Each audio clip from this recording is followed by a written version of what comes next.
Perhaps one of the best known images in the book of Revelation outside of the mark of the beast and 666 is the Battle of Armageddon.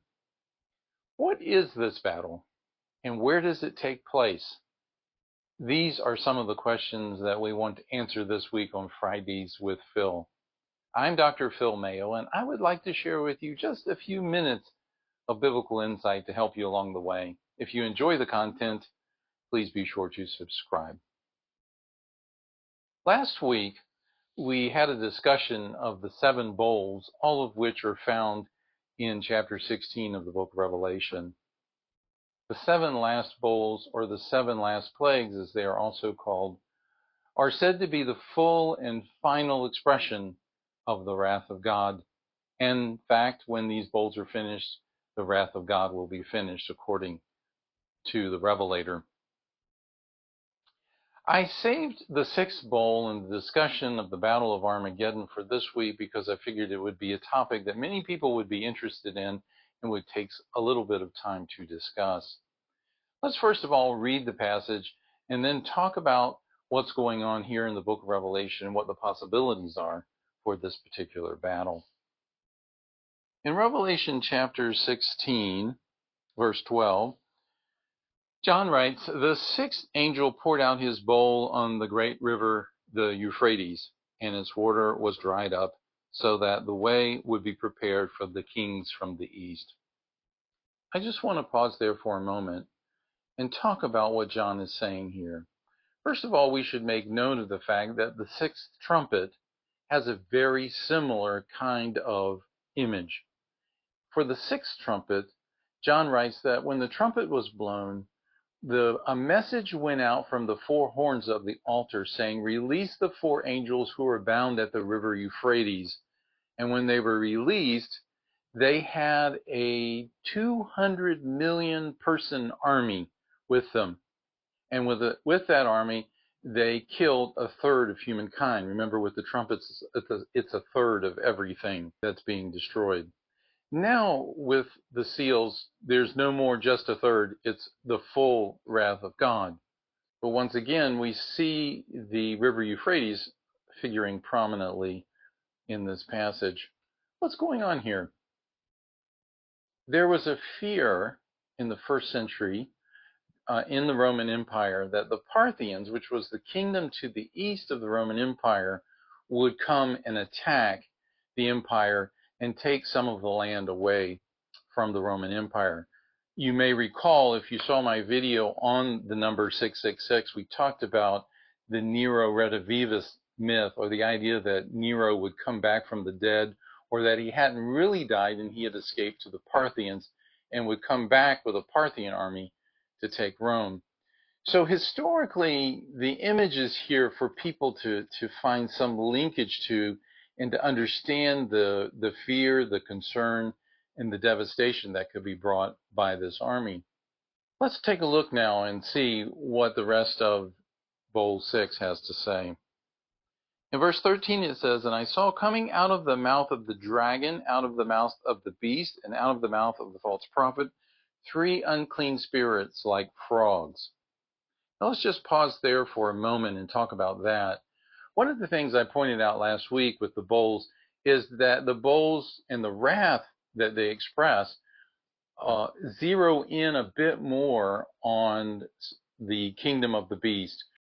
It's the 5th bowl, I believe it is, that is poured out on the throne of the beast that causes darkness in his kingdom. You also have the mention of Babylon and the destruction of Babylon that's coming in Bowl 7.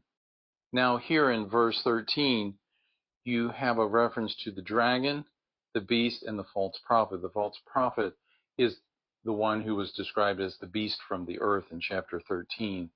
Out of their mouths comes frogs, 3 frogs, that go out to gather the nation together for this great battle. Now, this is an interesting symbolism here, or metaphor, the frogs. Frogs in Jewish tradition, of course, are unclean.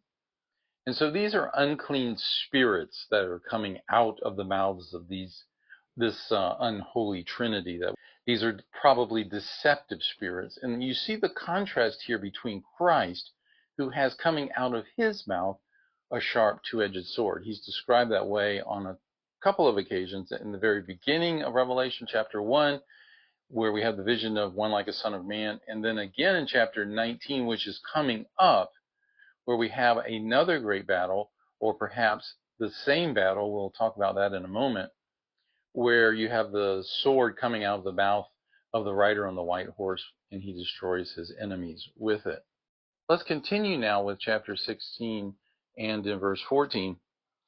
For they are spirits of demons, that is, the frogs, performing signs which go out to the kings of the whole world to gather them together for the war of the great day of God the Almighty. Now, this great day is the day of the Lord. We hear this described numerous occasions in the Old Testament prophets. The day of the Lord is a day of judgment. It's the moment in which God pours out his judgment on the nations. It's described in Zechariah 14. It's described in Zephaniah chapter 3.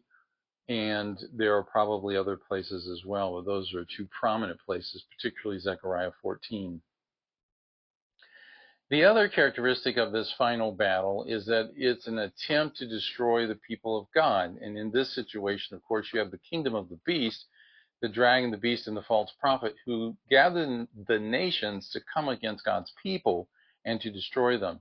Interestingly enough, in Zechariah 14, and we'll see this again in the book of Revelation, the central place of that battle is Jerusalem in Zechariah 14, and in Revelation chapter 20, it's called the beloved city, which is probably just another way of referring to Jerusalem. So Jerusalem, like the idea of Zion, Jerusalem, Mount Zion, these become eschatological centers for the earth. It's the place where the presence of God and the power of God meet not only with his people, but meet with the nations to render justice for his people.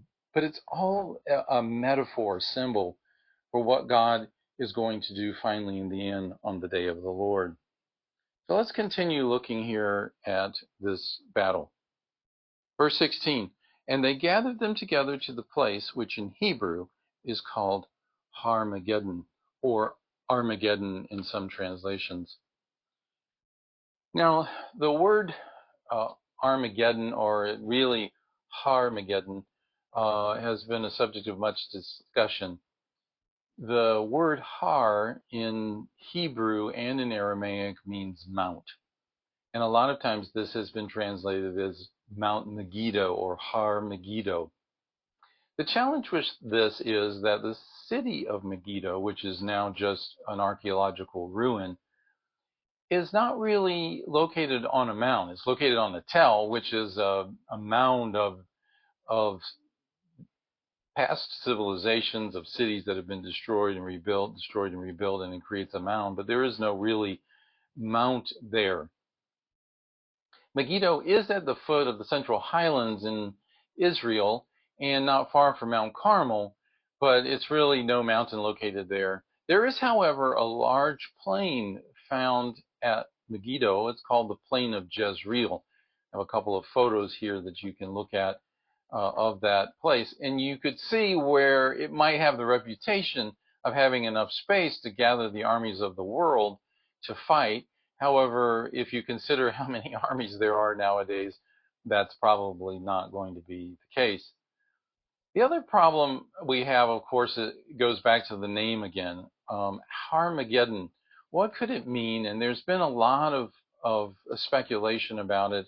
Some of the alternative options for the idea of Mount Megiddo is that there could be a misinscription of the word from Hebrew into Greek. And actually what you have is what was originally the word in Hebrew, beloved city, or it could also be Mount of Assembly. In either case, it puts us at a location that would typically be interpreted as Jerusalem, which is in line with what we see at the end of chapter 20, where the nations gather together and surround Jerusalem, or the beloved city. It's not really Jerusalem. I mean, it's not stated to be Jerusalem, but that's probably what's intended. And then fire comes out of heaven from God and destroys the nations. In fact, you have 3 times in the next chapters where battles are mentioned, which are probably the same battle that's taking place here in bowl number 6. You have it in the very next chapter, Revelation 17, verse 14. You have it mentioned there.